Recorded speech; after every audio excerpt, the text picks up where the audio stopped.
So the last time this game was billed, LSU-Alabama, as the game of the century was back in 2011, and my co-host T-Bob Hebert was a starting offensive lineman for the Tigers that day. 45 players that night went on to play NFL football. You're 18 years NFL scout now, executive director of the Reese Senior Bowl. When you look at the 2019 edition of LSU-Alabama, how many prospects are you looking at?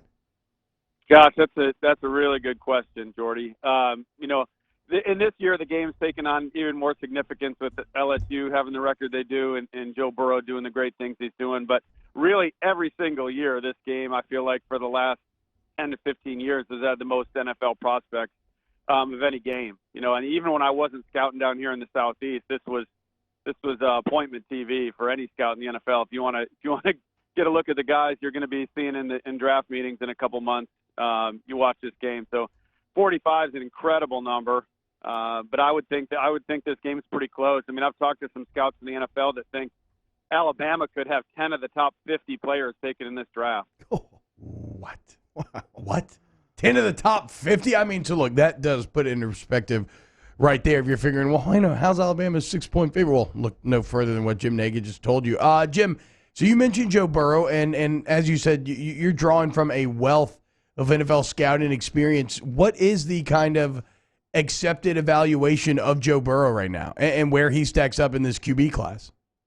Well, guys, I think you could make a really strong case, regardless of position, that Joe's the most improved player in the country, and you guys know that better than anyone, just being in and around the program like you are. I know you've seen the development, and I think the thing that's being overlooked is everyone's giving Joe Brady a ton of credit, and he deserves it. He's done an awesome job coming in from the Saints and installing his offense, but I think you got to give Joe a ton of credit that how comfortable he looks in the offense. He's obviously made strides, just in terms of his quarterback skill set. But anytime you're implementing a new offense, I mean, that's tough as a first-year player. I mean, I know, T-Bob, you probably had some coaching turnover and had to learn new systems. And I don't care what position, it's hard to really, get comfortable and just play and react. And that's what Joe's looks like he's doing this year. So I don't want that to be lost on anyone. I mean, it's pretty amazing the level of football he's playing at for being really in a completely new system.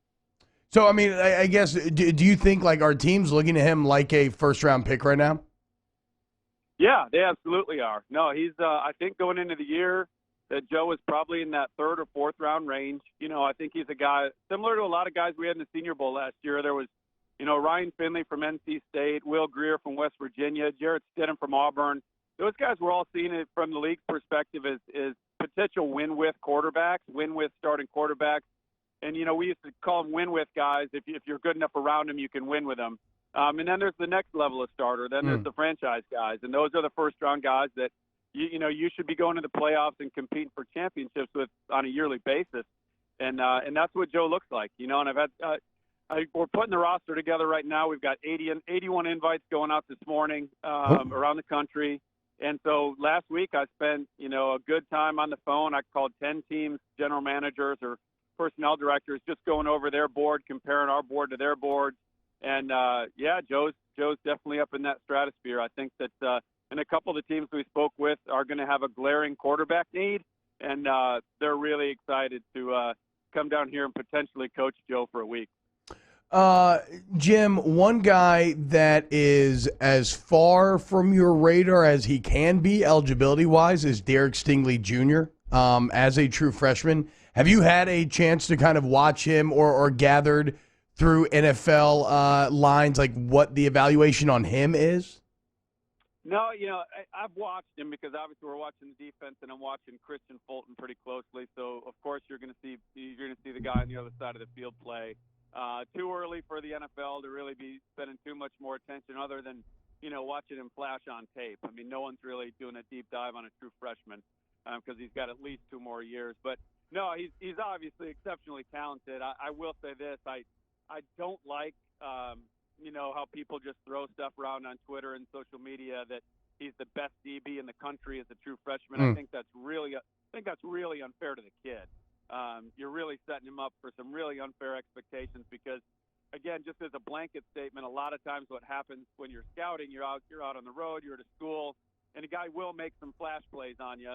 and you get really, really excited. Man, I can't wait till this guy's, if they're a freshman or sophomore, can't wait till he's a junior or senior. And then you really start to dive deep and study the player, and you're like, nah, he's just kind of a flash guy. He's not as good as I thought he was going to be. So, and I'm not saying that's Derrick.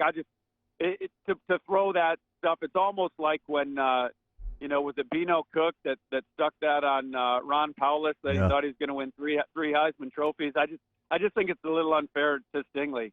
Let's let him develop. He was playing high school football a year ago. So I don't love that talk, but yes, he's really talented. Jim, what's the recruiting process for a guy like Burrow for you?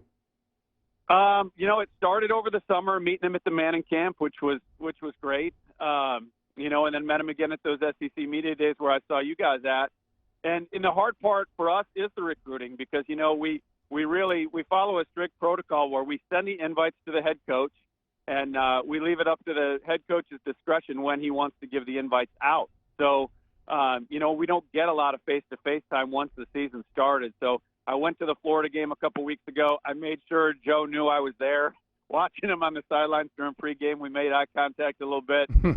Wanted him to know that I was out there checking him out. But if it came down to it, a lot of the recruitment is through the agents nowadays, guys, and all these guys are pretty far along in the agent selection process. I mean, a lot of them are pretty locked up and have given these guys verbal commitments. So that's a lot of it too.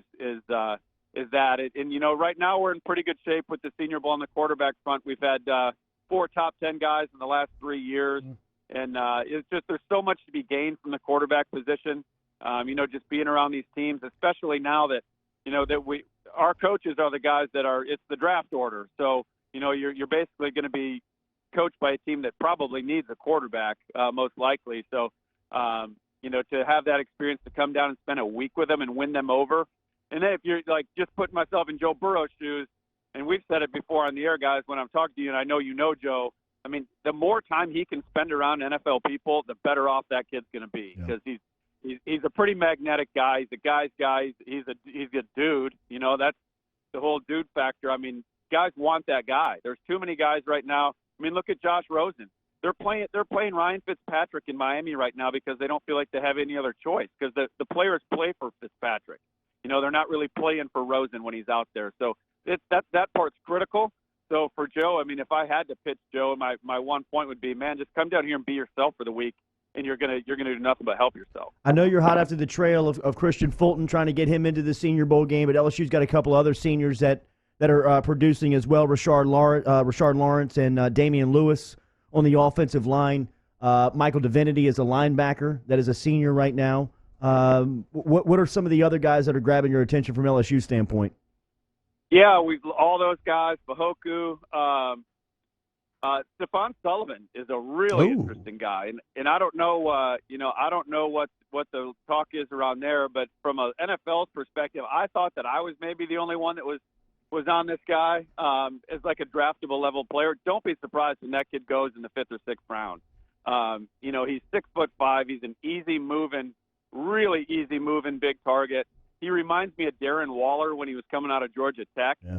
And, everyone knows what Darren's kind of turned himself into. And it's taken Darren a while. He had some off-the-field issues, and he's worked through them. And now look at him. He's one of the top tight ends in the league. The thing is, what is Sullivan? Is he a big wideout, or is he a guy that's going to, accept the position change and put some weight on and really be that mismatched tight end? But really intriguing skill set. The league sees him the same way we do. They want to see him down here because he is so talented, and he's kind of hidden on that offense. They've got so many good underclassmen they're trying to throw the ball to that, a week down here would be huge for a guy like Sullivan. It's rare to see LSU-Alabama have a ton of seniors on the roster because usually if these guys butt into playmakers in Baton Rouge or Tuscaloosa, they're usually gone before their 4th or 5th year of eligibility. Who's some guys for Alabama that you're watching that you're interested in that may jump out to the LSU crowd? Yeah, the thing for this year for Alabama that's a little bit different, guys, is they've got a bunch of juniors that can come play in our game. So, about 4 or 5 years ago, they had a rule switch with the NFL where if juniors have their diplomas in December, they can play in all-star games. Nice. So that's really opened up a nice pool of players for us. Our previous high to last year was 4 juniors, and last year we had 12. We really made that a point of emphasis because the league doesn't know those players as well from a character standpoint, so they want to see those guys down here. And I don't want to name names and get in trouble with Coach Saban up there, but just about every junior on Alabama's roster outside of the quarterback can come down here and play in the Senior Bowl this year. So we're excited about all those guys, all those skill players, and they've got a couple linemen. But, yeah, really the big fish up in Tuscaloosa for us seniors-wise is Raekwon Davis, the defensive tackle. I know you guys played Derrick Brown. You saw what a monster he is. He's having an unbelievable year. Derrick could be a top 5 pick. You've got Javon Kinlaw in South Carolina, who's clipping on Derrick Brown's heels right now. Might have the highest ceiling of any defensive lineman in this year's draft. And then Raekwon. Those are really the big three. They're all man children. They all got that man child quality to them. And he's getting a little overshadowed by Derrick Brown right now nationally and in the state. But Raekwon Davis is going to be an awesome NFL player. The game's played in Mobile. Obviously, the Reese Senior Bowl. Will you be in Tuscaloosa on Saturday?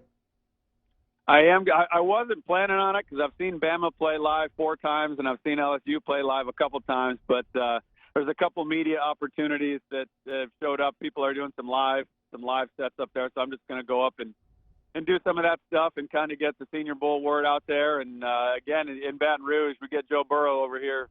I want a caravan coming from Baton Rouge and seeing Joe play his last game in that Tigers helmet. Absolutely. SeniorBowl.com, on Twitter, Jim Nagy _SB is where you can find our guy. He's the executive director of the Reese's Senior Bowl. 18 years as an NFL scout, has a wealth of knowledge when talking about the college and NFL game, and kind enough to be here on Monday morning to start off our Bama LSU week of coverage. Thank you, Jim. Talk to you soon, man. Yeah, guys. Great being on with you. Have a great week. Always. There he is. Jim Nagy checking in from the Senior Bowl this morning. We'll be back and close that hour number 1.